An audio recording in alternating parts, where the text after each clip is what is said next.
di depan lagi kawan-kawan. Assalamualaikum warahmatullahi wabarakatuh. Saya meneruskan apa yang Kang Indra sampaikan dan Kang Louis sampaikan. Jadi yang kira-kira yang Kang Indra sampaikan itu yang disebutkan oleh Ben White ya. Itu disebutkan oleh Ben White dalam satu artikel terbaru pada tahun 2003 sebagai satu fenomena menarik dari gerakan agraria. Terdengar sangat kencang tetapi tidak punya kendali kekuasaan apa-apa. Anda perhatikan seluruh aktor agraria tahun 98 itu berhasil masuk di KSP, kata staf presiden. Ya kan? Itu sebagian besar kan juga. Ya sebagian besar itu 90%. Nah, kemudian kita mengerti bahwa kehadiran mereka itu gaungnya luar biasa, membuat kebanggaan teman-teman di bawah begitu. Tetapi warisan dari dekade nawacita itu ternyata tidak menyenangkan kita semua. Dekade krisis agraria itu terjadi justru oleh rejim nawacita. Dan rejim nawacita itu dominan juga ada orang-orang yang berada di gerakan 98-99. Budiman Sujatmiko misalnya, Gaten Mas Luki misalnya, ya kan? Itu semuanya mereka adalah orang-orang yang di 98 teriak KKN, korupsi dan nepotisme. Hari ini mereka ada di barisan itu. Kira-kira begitu ya. Nah, lantas kemudian saya kira posisi kita itu adalah pada posisi hari ini transisi agraria, kira-kira begitu. Karena kalau kita ngomongin agrarian Kristen, persoalan agraria itu maka akan membentang dari sejak saya sebutkan 6.000 tahun yang lalu. Itu sudah terjadi. Sejak zaman Romawi kuno itu sudah terjadi reforma agraria itu, di mana orang kemudian memastikan bahwa rakyat harus punya tanah. Tentu tidak seperti yang sekarang. Kira-kira sampai abad 19 itu bahasanya memang land reform. Dan itu dipahami sebagai satu mekanisme pembagian tanah saja yang disebut lahan, tanpa ada hal yang lain. Tentu ada faktor penyelesaian konflik.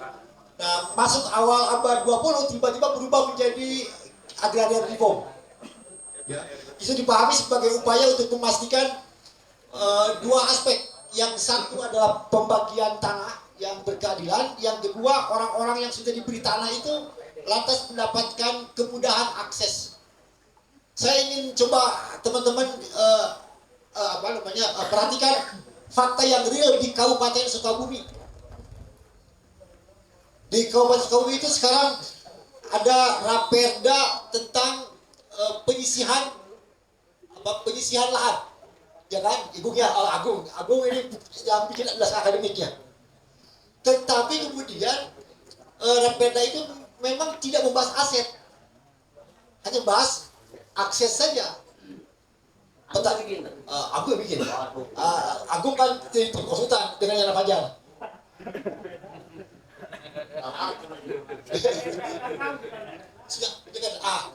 Sudah jadi perda. Saya ingin tegaskan di sini bahwa perda itu hanya membahas tentang aset, tentang akses, bukan aset. Dan dalam perda itu ada jaminan dari pejabat politik yang sekarang masih manggung itu akan dirubah.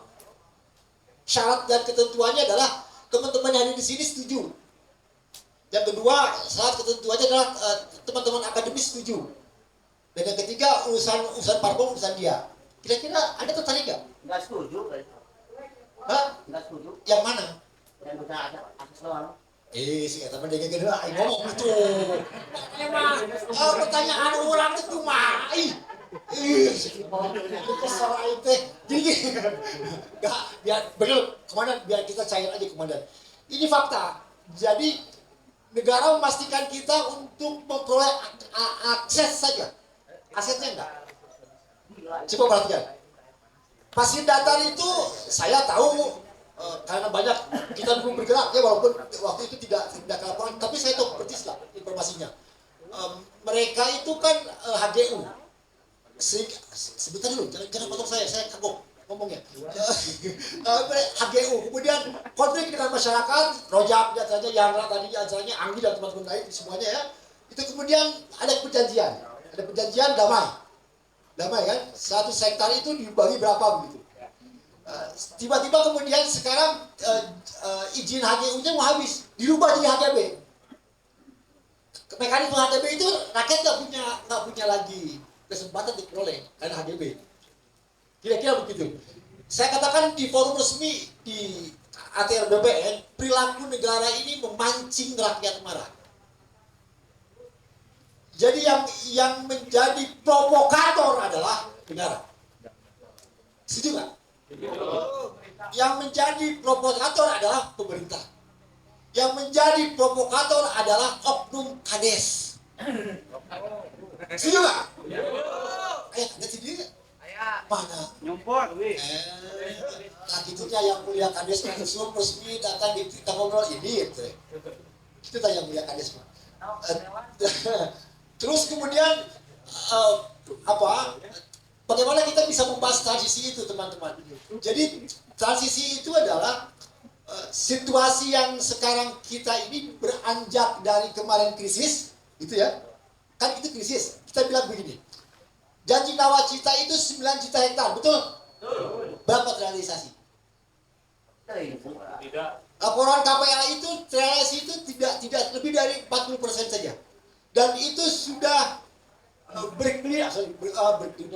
dan itu sudah campur aduk jeung sertifikasi. Jadi artinya konflik tanahnya tidak terurai. Kemudian perubahan struktur agraria tidak terurai. Kemudian ketimpangan agraria tetap stagnan. Kan begitu akhirnya. Karena tidak diurai apa-apa pun itu semuanya. Nah, sekarang kemudian ada tokoh yang tiba-tiba sekarang luar biasa semangatnya dengan reforma agraria sampai kemudian membuat sebuah keputusan menteri ATR BPN tahun 2024 AHY, ya kan? Tapi teman-teman tahu tidak yang dibuat oleh AHY apa? Dia membuat keputusan tentang administrasi pertanahan untuk tanah ulayat. Tanah ulayat itu pasti dia ada di teritori kehutanan, ya kan? Nah, KLH kan? Negeri ini yang menjadi penguasa tanah KLH dan Perhutani PTPN. Sementara jalur distribusi tanah itu adalah sisa dari pembagian tanah ulayat, hutan dan tanah yang buat kita itu. Jadi yang dibagi oleh negara untuk redistribusi itu bukan tanah semuanya, kawan. Itu tanah sisa. Dan tanah sisa itu kemudian seringkali yang dibagikan tanah yang jelek, tak kepake. Di pinggir jurang misalnya begitu, disimpannya itu. Ini fakta yang disampaikan oleh teman-teman KPA, oleh teman-teman AMAN, oleh teman-teman SPI ya. Saya kira jelas seperti itu. Jadi, lantas kemudian di mana gerakan rakyat kita, gerakan reforma agraria? Maksud saya kemudian transisi itu adalah posisi kita sendiri, organ ini memang perlu belajar lagi. Coba, bagaimana mungkin praksi rakyat bisa memperjuangkan tanah untuk rakyat kalau kemudian data dari wilayah-wilayah konflik ini tidak ada? Maka kemudian harapan besar kita dengan restitusi ini, malam ini besok itu kita akan membentuk basis praksi rakyat. Saya perhatikan di sini ada berapa? Ada kira-kira pembukaan ada banyak sekali yang hadir. Aslinya. Jadi saya kira ini kesempatan kita teman-teman membaurlah, berkenalan, bertemu begitu untuk eksklusif sorangan-sorangan atau lebaran. Kalau tidak begitu, bagaimana? Apa perlu kita besok pagi-pagi mandi bareng sungai supaya kenal? Cocok. Sebutkan saya ini supaya ingin kenal saja. Teman-teman kita ingin gabung, ingin rapat. Itu mandinya di perempuan itu. Tuh, ya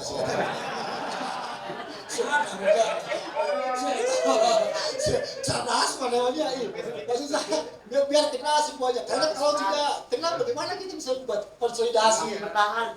koalisi gerakan? Jadi kan koalisi gerakan itu di sini ada lihat macam-macam sekali ya. Ada PKGT, ada apa lagi nih? Misalnya ya ini nama organ ini ada Porciu Bersatu. Coba Porciu Bersatu gitu kan. Kemudian ada Gelas KNPI, Pemuda Pancasila. Kemudian Himakum, Almas, konfederasi. Itu kan nggak bisa kita kemudian cuma nyebutin bangga nama-nama itu kalau kemudian kita nggak bertemu, nggak ngobrol dan masing-masing membangun gerakan bersama. Makanya kemudian ada kalimat konsolidasi koalisi gerakan. Tadi kalau teman-teman dengarkan tadi apa yang disampaikan Kang Indra itu kan percis. Kolaborasi itu harmoni. Harmoni itu bukan menunjukkan tidak ada perbedaan. Goblok bener kalau orang ngomong harmoni dengan perbedaan. Harmoni itu justru karena berbeda, sama-sama jadi harmoni. Lihat orkestra. Iya kan? Harmoni itu begitu ya. Harmoni itu pasti ada perbedaan di sana. Nggak mungkin kita sama. Kalau kata keyakinan saya, Al-Quran itu ada di surat Al-Hadid itu. Ayat 26 itu sebutkan jelas. Ayat 13 itu. Itu jelas sekali. Apa itu disebutnya? Walau sya'a rabbuka laja'alan nasa ummatan wahidatan wa la yazaluna mukhtalifin. Jelas itu. Bukan amin, Neng. Jawabannya, Neng. Sodakta. Saya ulang ya, ini pelajaran penting sampai kamu mati. Kalau orang baca Quran bukan amin, sodakta. Kau benar. Bukan amin. Salah kau. Kau benar.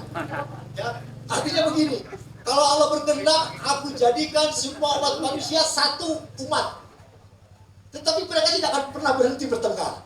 Jadi jangan khawatir bertengkar. Pasti ayat memangnya suami istri nggak pernah bertengkar.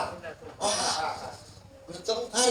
Tapi kan tidak kemudian bertengkar kemudian pisah, nggak gitu. Di SPI itu ada pertengkaran, jangan salah. Dan malam ini kita akan dengarkan omongan orangnya. Ya kan? Mana? Lengkong? Mana? Silakan. Sekarang ngomong. Saatnya sekarang ngomong. Ayo. Ayo ngomong. Nah, gitu ya.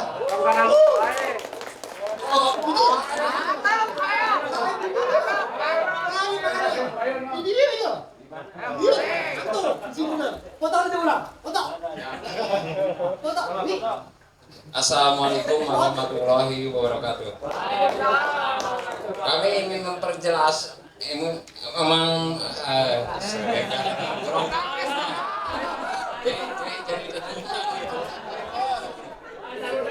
kami ingin menanyakan kalau masalah tanah penyisihannya 20% itu apakah dikhususkan yang punya uang saja, apakah yang semisal tidak kebagian gitu kan? Itu aja. Maaf aja saya kalau salah kata. Bang Ojak?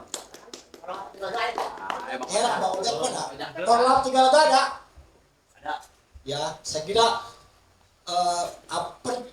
pertanyaannya sederhana. Yang menjawabnya jangan emosi, diterangkan baik-baik saja. Begitu. Apa benar dalam penyisihan tanah yang menjadi hak rakyat itu 20% itu yang memperoleh tanah itu adalah orang-orang yang punya duit saja. Maka mereka yang tidak punya uang yang disebut miskin itu tidak dapat. Itu kan pertanyaan, aduh. Ya saya sih benar-benar dari lubuk hati ke dalam itu. Rasanya perlu disikapi bersama oleh praksi rakyat, oleh teman-teman SPI begitu. Bahwa 20% itu ukurannya bukan pada orang yang punya duit atau tidak. Ada kriteria yang jelas kan ya, mereka warga di sana, mereka petani penggarap kan begitu ya, mereka sudah punya izin sebelumnya, macam-macam itu, banyak sekali. Walaupun memang kita tahu juga pernah ada kejadian kan, saya hadir waktu rapat di kesempatan Jawa Tengah itu, ya kan, dikumpulkan orang-orang. Kenapa? Karena petaninya itu menggadaikan hak pengelolaannya penggarapan orang lain tanpa sepengetahuan, itu kan nggak boleh gitu. Jadi oleh SPI, oleh praksi rakyat diupayakan supaya petani mendapatkan hak garap tanpa sepengetahuan organisasi, mereka kemudian mengalihkan garapan tersebut. Atau jadi kacau. Tim Pradesa. Ya itu tadi, makanya itu kan juga nggak terjadi sebenarnya. Nah, saya kira Bang Ojak, bagaimana kita memberikan jawaban tentang itu? Saya kira PR satu itu Bang Ojak. Jadi orang bertanya serius itu, apakah betul kasus di penyisihan itu hanya untuk orang-orang yang punya uang saja? Saya kira tidak. Nah, kita ingin teruskan, itu catatan kita yang dijawab ya, teman-teman. Kemudian, ini catatan kita, bahwa mengapa kita sebut, saya setuju dengan apa yang disampaikan oleh KPA untuk laporan catatan akhir tahun 2023, dikeluarkan pada bulan Januari tahun 2024. Memang terjadi kisah itu mengakibatkan orang, kita disuruh untuk konflik horizontal. Karena pada akhirnya kemudian yang tengkar itu rakyat dengan rakyat. Coba perhatikan. Maksud saya bukan rakyat dengan rakyat dengan tentara, dengan polisi, saya bukan. Tapi dengan sesama petani juga mereka diadukan. Kurangnya murah. Kan itu luar biasa itu. Kalau misalnya Praksi Rakyat, SPI atau teman-teman yang mengerti tentang itu abai, wah itu di bawah nanti kacau betul. Jadi saya kira kenapa bisa terjadi seperti itu? Itu tadi karena di antara kita berhasil disusupi kira-kira begitu. Disusupi dan kemudian ya entah transaksi seperti apa, akhirnya kemudian kita kalah. Jadi prioritas yang kemudian kita ingin pastikan pasca pergantian periode kepemimpinan nasional itu adalah paling tidak pertama tentang redistribusi itu, ya. Kemudian yang kedua tentang konflik, kemudian yang ketiga tentang hak ulayat, dan yang keempat perlunya undang-undang reforma agraria. Ini yang sedang secara perlahan dimasifkan pada semua kalangan agar orang mengerti bahwa UPA yang kita pegang sekarang yang sering dijadikan sebagai panacea dari seluruh konflik agraria, bagi saya sekarang saya aku yakin UPA itu tak lebih dari kepanjangan tangan kolonial Belanda untuk meneruskan mereka berusaha kita dan menjadi alas dasar hukum bagi Jokowi untuk seenaknya membuat konsensi di Kalimantan. Karena HGU itu. Anda bayangkan, saya sudah tunjukkan buku yang kita baca sama-sama, si Quizon namanya, siapa nama depannya Lui, aku lupa, namanya Quizon. Buku itu terbit tahun 2014. Anda bayangkan, sekarang belum pas 10 tahun yang lalu ya. 10 tahun yang lalu itu ternyata sarjana Belanda itu, masyarakat Belanda itu, dari buku itu saya baca, itu masih menganggap bahwa kita merdeka tahun 49, bukan 45. Anda bayangkan, 2014 kita dianggap merdeka tahun 49. Buat saya itu penghinaan. Kenapa? Karena kita tahu dari 45 tahun 49 itu ada sebuah proses perundingan antara mereka, lama betul perundingannya. Untuk apa memastikan memastikan kekayaan orang-orang Eropa di Indonesia aman. Maka kemudian perlu dibuat sebuah mekanisme hukum yang memastikan mereka aman. Apa? Lahirlah UPA nomor 5 tahun 60 yang memastikan ada HGU, HGB yang sekarang berubah menjadi ada hak pengusahaan, ada hak pakai, apalagi tambah lagi sekarang dengan Perpres yang baru, dengan Undang-Undang Cipta Kerja, Perpres yang baru, ada bank tanah, berubah semua kayak alas itu, alas HGU, HGB. Jadi kita menuntut ada perubahan Undang-Undang Reforma Agraria yang menghilangkan itu. Sebab ini menjadi alasan kita tidak pernah bergerak dari sana. Celakanya, hadirin, begitu. Seperti yang dikatakan oleh saudara kita dari Pak Asep dari Cikepal itu, situasinya nggak seperti perubahan dari orde baru ke orde lama, begitu ya, atau orde tidak seperti itu. Hari ini tanah-tanah yang telah dikuasai yang dinyatakan AIDA, Terlantar itu sudah berpindah tangan dan mungkin sudah diusahakan pembaruan izinnya. Itu yang disebut oleh Sam Mayo, salah seorang penulis, bahwa situasi kita ini situasi yang ditelikung oleh hasrat primitif akumulasi primitif. Jadi keinginan untuk mengumpulkan modal, mengumpulkan kekayaan sebagai sesuatu yang terus dihidupkan, itu adalah keinginan primitif saya kira tepat ya istilahnya itu. Dan ini nggak akan selesai, akan terus berlanjut. Pertanyaannya, kalau ini terus berlanjut, lantas kemudian bangsa kita dapat apa ya? Apa pulih saja? Ya kan, apa hanya pulih saja kan? Saya kira tidak ya. Jadi para pendiri Republik ini itu jelas bahwa salah satu di antara rayuan kita untuk merdeka dan meminta dukungan raja-raja Nusantara itu adalah komitmen keberpihakan kepada petani kecil. Itu jelas digambarkan dengan cerita kisah dialog antara dialog imajiner antara Soekarno dengan siapa? Marhain itu.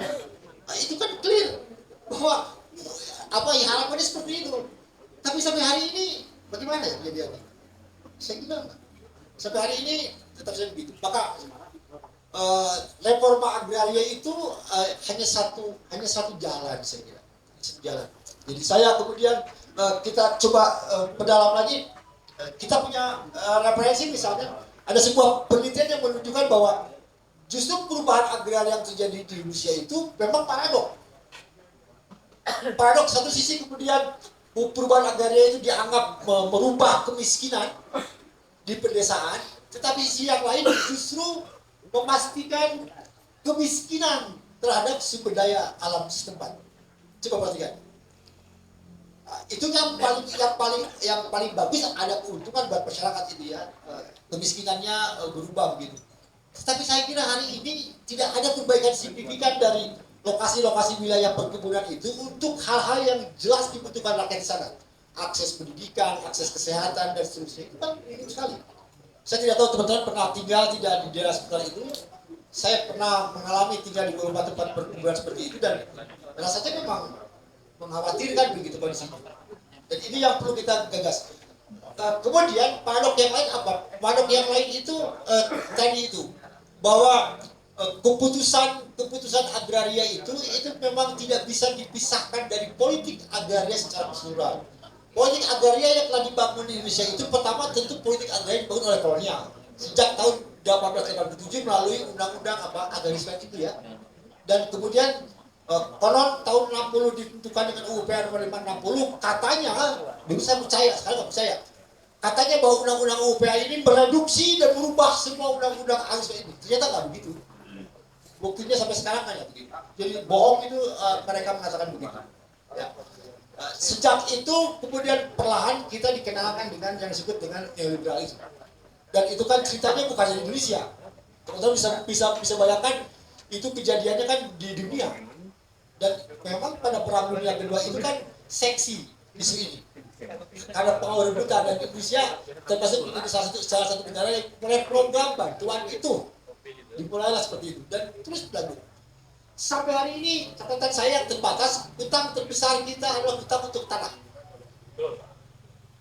Kalau teman-teman perhatikan secara seksama apa yang disampaikan oleh para calon presiden kemarin, nomor 1 dan nomor 3, di sana kita bisa melihat kira-kira bagaimana kedepannya kebijakan ini. Itu yang paling fokus saya kira. Jadi dipastikan sekali presiden terpilih yang sekarang Prabowo dan siapa dan anaknya Jokowi itu oh iya benar kan?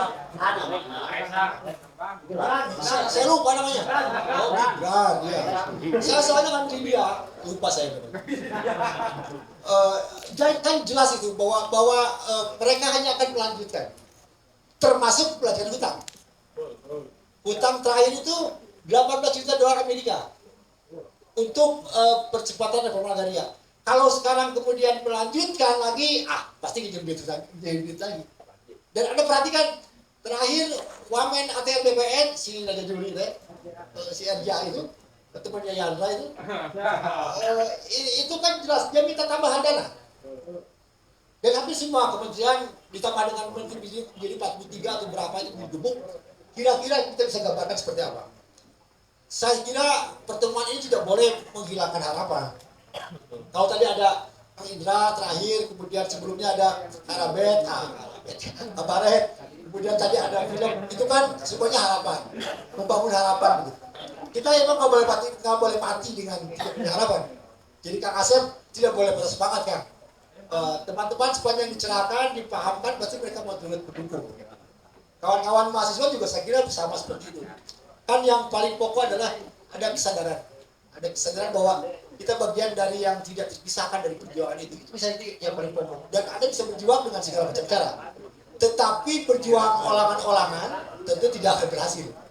Saya kira. Seingat saya reformasi itu tahun 99 ya. Tapi believe it or not, saya mendengar itu sudah sejak kelas 2 SMA. 86, 85 saya sudah mendengar itu. Sejak pokoknya saya dengar undang-undang tentang ormas, undang-undang tentang undang-undang tentang ormas, undang-undang tentang undang-undang ormas, kemudian undang-undang Pancasila itu sejak itu kan sudah mulai orang ngomong tentang pergantian presiden. Mulai terus 86.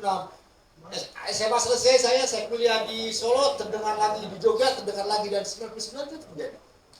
Jadi apa yang kita lakukan sekarang mungkin bukan besok kejadiannya. Mungkin mungkin Nazwa sudah nikah dengan siapa gitu, baru kejadian. Yang itu cuma aja yang udah. Kira-kira begitu. Nazwa namanya. Lu kenalan. Kamu selalu kalah langkah satu yang nama aja. Mohon maaf lah. Nah, ketum. Mohon maaf lah. Ya, mengaku saja. Aku kenal dia keduluan. Terus Kalah kemudian cepat. teman-teman. Apa yang mesti kita lakukan sekarang? Jadi sekali lagi kita berharap bahwa transisi agraria ini kita coba pastikan dengan mempersolid kita. Jadi skatnya sekarang tidak ada lagi GMNI, HMI gitu enggak. Porcau ya, bukan itu. Bukan nggak bisa dong sekarang itu. Sekarang keluar skatnya laki-laki ya, setuju nggak? Jadi nggak ada tuh skatnya. Sekat saya nama-nama itu hanya menjadi alat untuk memonitor dan mengkoordinir, begitu saya kira. Tetapi kemudian bergerak tentu atas nama Praksi Rakyat. Tetapi Praksi Rakyat punya banyak organ sekutu, begitu saya kira wajar, semakin banyak semakin bagus. Dan saya dengar dari Bang Rojak, dididikan kan Praksi Rakyat itu sangat inklusif. Dia tidak mengenal gender, agama, ras, enggak, bebas sekali. Sehingga kemudian ketika pelatihan ini akan dilakukan, teman-teman panitia itu kita ngobrol kira-kira apa syarat untuk peserta yang paling oke gitu, syaratnya apa? Kan sempat bingung tuh, apa sarjana, apa SMA. Saya bilang keliru semuanya. Yang paling pas syarat calistung saja syaratnya. Syarat peserta pelatihannya calistung. Bisa membaca, bisa menulis, bisa berhitung. Karena kalau sudah 3 aspek ini bisa, paling tidak dia bisa mendengar lah. Dititah maju gitu, ngerti gitu. Nah, itu calistung namanya. Gak usah ada dia mampu pernah pelatihan, enggak. Nah, kewajiban selanjutnya ada kegiatan apa? Penelitian dan perayaan. Penelitian itu tadi itu saya sudah katakan. Organ ini mesti memastikan mengetahui. Kayak tadi itu kan Anggi bilang kan, data terakhir yang dia peroleh dari Distan itu 51 AGB-nya. 51, ya kan? Data disertasi saya 63, sama dari Distan juga. Coba, kumaha itu? Nerangnya kumaha? Data disertasi itu dipertaruhkan, saudara-saudara. Tidak sederhana di Unpad itu ya, dipertaruhkan oleh 9 orang. 61 yang sebenarnya. Maka saya heran, bagaimana kemudian kita menjelaskan perbedaannya itu? Anggi datanya by resmi tertulis, saya juga sama tertulis 63 dari Distan. Ini kayak gitu gimana coba? Ini. Dari lurahnya kan kadis yang tahu. Jadi Pak, kemudian sudah sekarang itu kan kita kan bereaksi begitu, ini kan berubah begini, bagaimana ya? Karena kita coba searching, googling ke alamat-alamat yang membicarakan itu. Kan disebutnya rahasia, ya bisa diakses. Padahal seingat saya setelah keputusan Mahkamah Konstitusi, informasi itu adalah informasi publik, sama seperti APBDes. Kalau ada yang mulia Kades mengatakan APBDes itu adalah rahasia negara, yang mulia Kades bilang goblok. Bukan diganti, diajari, dicerdaskan. Jadi teman-teman, goblok itu hak manusia. Ya, goblok itu hak manusia. Tapi udah goblok deh. Boleh sekali-kali goblok, tapi udah goblok deh. Tapi misalnya kebagilah. Ya kayak gitu ya contohnya. Jadi APBD rahasia negara sehingga orang nggak bisa lihat. Kata siapa itu? Saya kira jelas gitu ya. Jadi kita perlu ada upaya keberanian penyadaran gitu. Dan itu yang kita lakukan sungguh-sungguh. Saya ingin cerita di sini. Upaya sungguh-sungguh itu kita lakukan dengan berbagai cara. Saya punya dua kelas. Mata kuliah saya 2 kelas itu adalah pemerintahan daerah dan desa. Saya wajibkan mereka ikut kegiatan sekarang. Satu malam, dan besok itu. Karena sudah saya katakan tadi, yang satu orang. Bayangkan 2 kelas. Satu kelas itu kan ada 26 orang. 26. 2 kelas itu kan berarti ada, ya banyak ya. Aduh, habis senang. Ya saya sebagai pengampu mata kuliah itu agak Maksud saya gini, ini fakta bahwa isu ini itu seksi, tetapi sulit orang memahami untuk terlibat. Seksi karena kita tahu kita berasal dari tanah akan kembali ke tanah. Kita ditakdirkan hidup di atas tanah, bukan di bawah tanah dan di atas tanah, di langit bukan di awan tapi di bumi. Itu takdir kita. Sama seperti takdir saya hidup di Sukabumi, di Indonesia. Ya sudah, nggak usah ngomong kita ada di Amerika, itu takdirnya. Jadi saya kira jelas ini menarik. Ditanya kemudian siapa yang kalian butuh rumah dan tanah untuk masa depan? Semuanya ngaco. Bagaimana Anda mengupayakan itu kalau sekarang kemudian tanahnya habis? Hal-hal seperti itu terjadi di kelas dan saya tetap memastikan ingin besok hadir mereka semua. Jadi ini upaya kita untuk, makanya tadi ngotot ya Najwa, Kak Yuda, kenapa ingin disebarkan? Karena kita berbagai cara kita sebarkan informasi ini. Jadi kalau sudah ada produk film begitu, masa ini siap didiamin cuma di kampus UPI saja gitu. Sayang, paling tidak ya besok kopi ini sudah sampai di teman-teman. Iya, saya kira nanti mereka diundang saja oleh IMM atau oleh siapa. Serat ketentuan berlaku silakan khusus sama rojak. Serat ketentuan berlaku ya rojak, gitu ya. Jadi ini kegelisahan kita. Sekali lagi, saya tidak punya kepentingan pribadi untuk itu. Itu yang paling pokok. Jika kemudian saya bebas saja. Tetapi yang penting kan bukan masalah kepentingan pribadi. Orang yang punya kepentingan pribadi pun sah-sah saja. Petani itu kan datang punya kepentingan pribadi agar dia punya tanah. Ya sah. Ya memang haknya.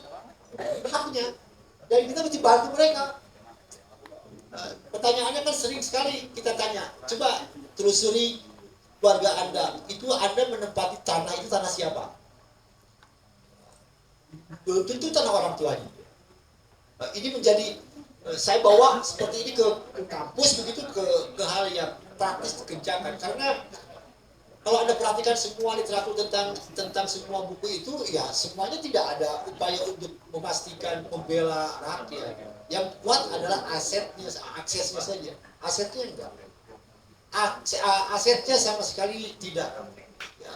Anda boleh di sini bekerja, nyambi gitu, Anda boleh garap, tapi tidak bisa Anda protes untuk memiliki tanah ini. Ya, lawan bedanya dengan Belanda, nggak ada beda. Ini saya kira yang perlu kita lakukan. Jadi paradok ini mesti kita selesaikan. Tentu saja praksi rakyat hanya cukup kecil, teman-teman.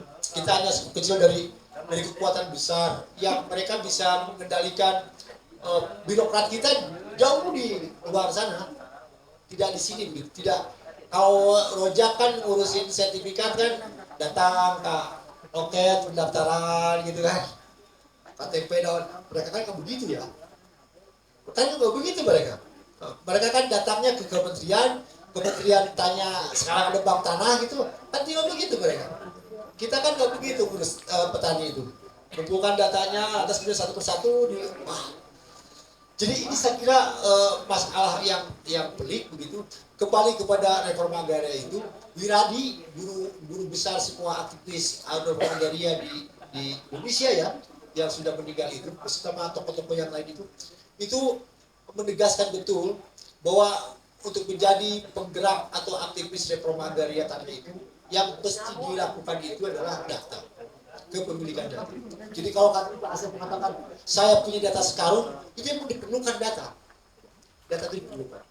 Nah, nanti kita bisa mengatakan film dokumenter itu pun data, kan gitu ya, datum gitu kan bisa dipakai oleh kita. Jadi data yang paling termudah itu kan data dari masyarakat dari Gres. Maka kemudian ada pelatihan besok ya, pelatihan observasi itu. Sederhana tidak. Bukan pelatihan seperti apa mahasiswa peneliti, bukan begitu, bukan ini observasi sederhana saja lah. Ya kira-kira seperti apa yang dituliskan dalam bukunya siapa Studi Setan Desa itu kira-kira. Itu kan sederhana begitu. Ya kalau perlu saya kira Bang Ojak, Kang Lui kalau perlu ya malam ini PDF kita share ke semua peserta ya. Teman-teman kan nanti nomor-nomor teleponnya nanti mungkin oleh panitia dikumpulkan, nanti mungkin beberapa pokok materi akan disebarkan termasuk bacaan itu. Saya tidak sedang membuat Anda untuk menjadi kagum pada PKI, bukan. PKI sudah terlarang betul. Tetapi filosofi yang diajarkan pada semua peneliti sosial adalah benar. Saya kira dia harus bisa memposisikan diri sebagai spektator, sebagai pengamat, bukan sebagai aktor. Dia harus memposisikan diri sebagai kawan, bukan sebagai orang yang di atas yang diteliti. Itu kan benar kata penelitian hari ini. Siapa yang bilang salah? Mau bilang Newman, mau bilang Maxwell, mau bilang siapa? Peneliti itu membenarkan cara-cara itu. Jadi yang ingin kita ajarkan adalah ketika kita survei observasi itu ya hal-hal yang humanis itu yang ditemukan. Tidak perlu pakai jas amatir GMNI, IMM gitu ya, atau praksi rakyat, mereka malah takut.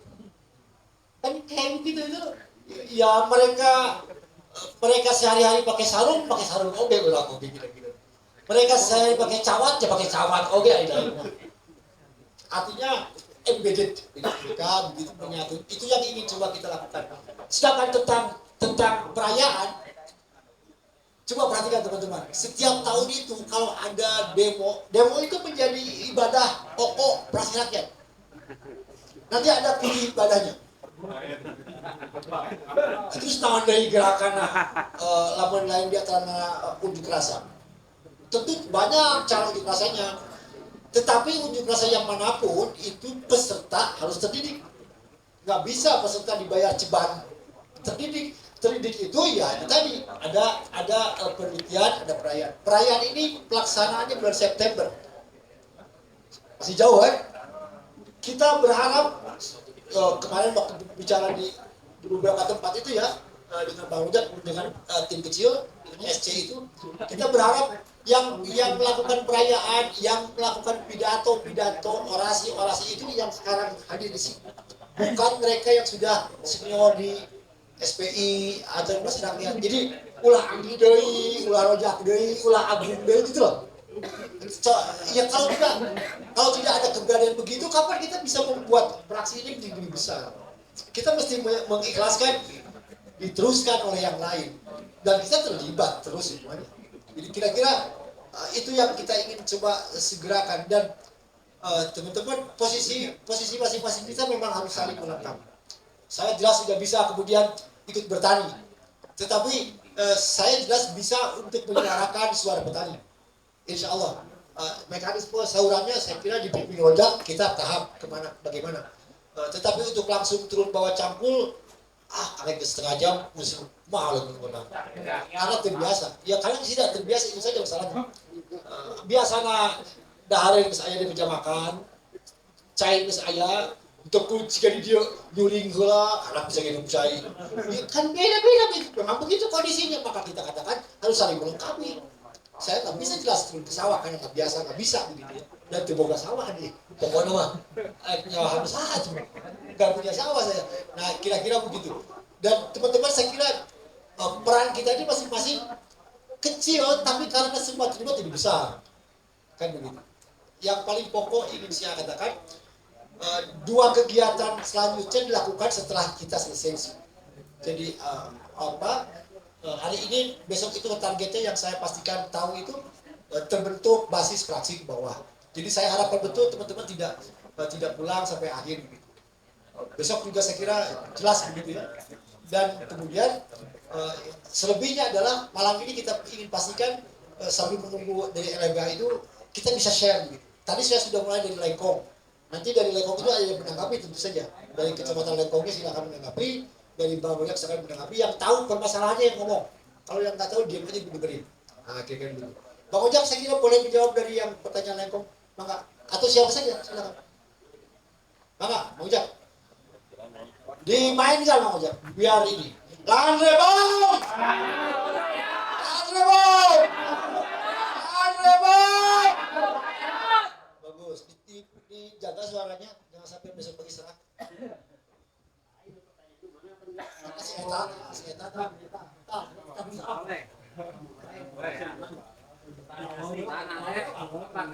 Khususkan membuka duit apa untuk negara atau penyisian?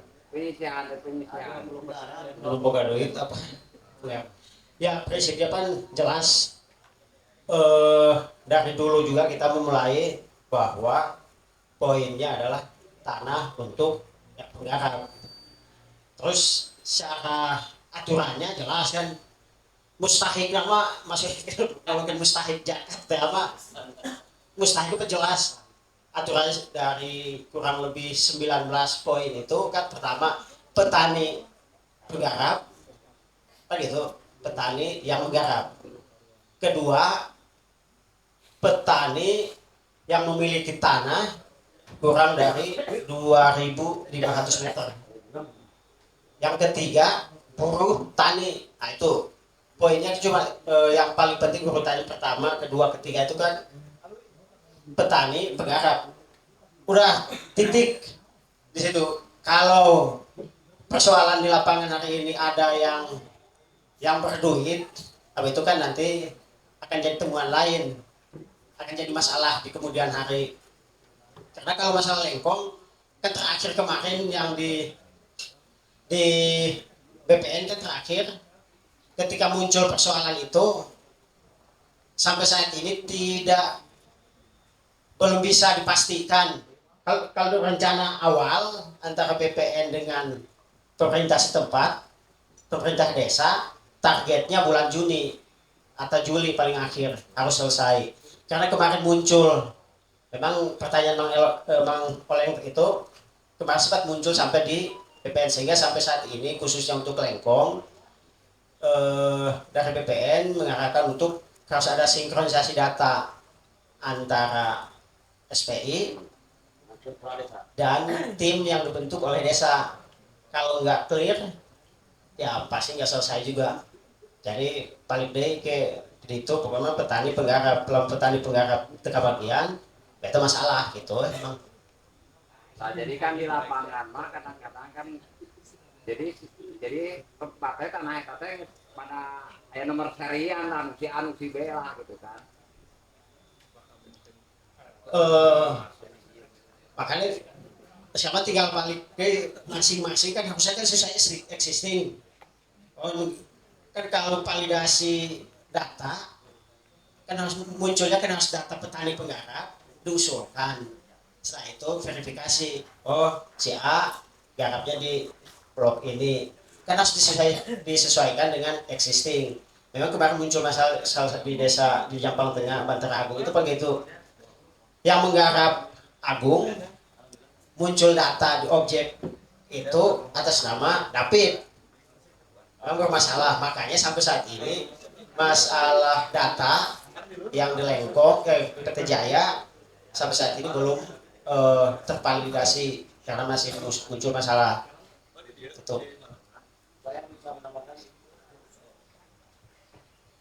Terima kasih Bang Oleng atas nama pengurus basis Lengkong di XPT Hago Jaya.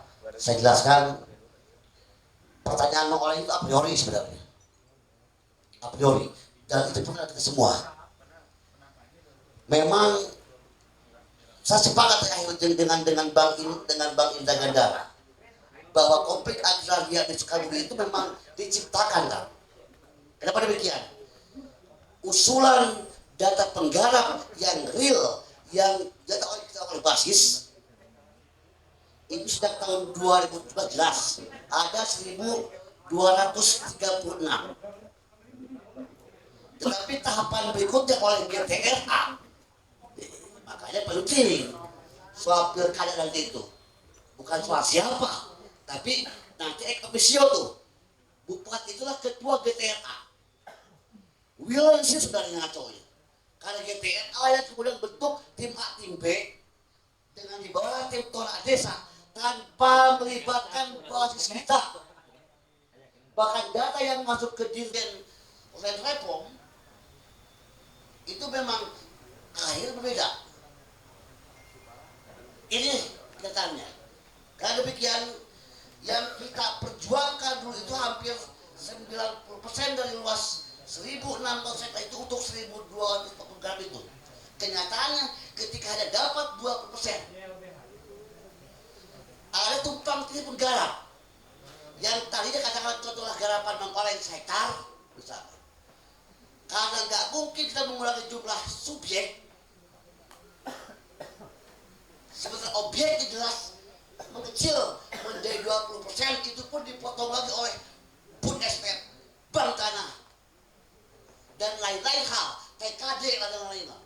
oleh Spasum. Akhirnya tanah yang oleh setengah hektar dibagilah kemudian oleh tim tolak desa. Basis SPI jelas dari awal menolak hasil enkraf oleh tim tolak desa. Dan pembentukan tim tolak desa pun itu ilegal. Jelas, kita menolak dari mulai enkraf. Bahkan akhirnya kenapa SPI menolak sekarang untuk kemudian memvalidasi dan memverifikasi yang bangunan B. Kalian bangunan A pun lah yang kemudian tim tolak desa karena digiring oleh jalan-jalan di belakang yang ibu belakang itu, kemudian meluncurkan yang namanya tim asistensi, yang mengakunya tim asistensi PT 2 Mandiri itu, yang mana mereka dari mulai untuk pengukuran, pematokan ada biaya di luar anggaran kredis, dan itu aja kemudian diadopsi oleh kepala desa, oleh muspika, oleh negara. Akhirnya muncul kemudian pungutan liar oleh tim tolak desa kepada penggarap. Dan akhirnya karena waktunya memang waktu itu sekitar bulan September Oktober, ketika paceklik panen, para penggarap asli yang boro-boro buat bayar 500.000, 700.000 uang administrasi, ganti materai, tahu cuek dan cai, buat tim ukur dan tim yang mengatasnamakan asistensi PT 2 Mandiri itu, akhirnya mereka bermusyawarah di desa menyetujui adanya pungutan liar dengan atas nama swadaya masyarakat. Itu yang terjadi. Jadi jangan oleng, tanah itu bukan untuk yang berduit, jelas. Tanah itu untuk yang tagih tanah, untuk penggarap, untuk buruh tanya lain. Jadi kalau ada praktik-praktik itu, saya berharap dari awal, kami melaporkan dari awal, baik dengan aksi massa maupun dengan audiensi, dengan DPC segala macam. Itulah kejahatan-kejahatan yang terstruktur secara masif yang dilakukan oleh 7 setan desa itu, Ki. Itu. Sekian, terima kasih. Wassalamualaikum warahmatullahi wabarakatuh.